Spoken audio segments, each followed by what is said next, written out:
nên sờ vào đồn thọc chua cá căn endo nè nghe khu tôi tập trung nó rồi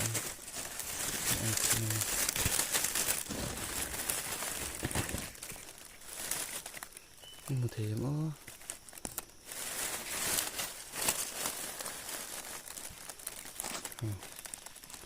em vang nghe những này những đâu xem thiếm khóc mày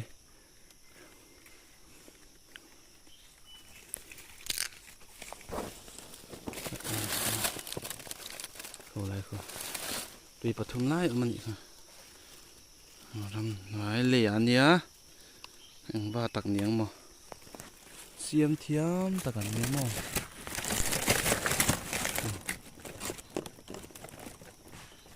nè thọc sổ đấy mà cho anh phía phải sặc tất cả lâu căn há xìa hay là càng bốc xìa mà càng mấy rồi lâu căn há đó among anh xìa mấy lần tốt hay căn há không cả ba bu không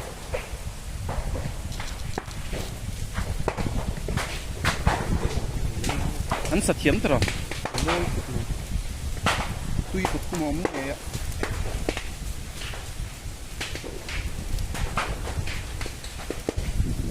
tôi lệ con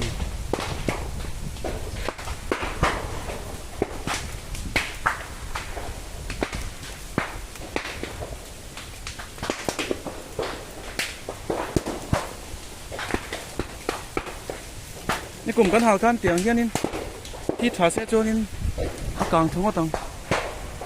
กลุ่มข้านที่อมเหลาตัวกระมอtức là vậy cần vắt Malaysia nhìn khá rộng chỗ nó sẽ để tổ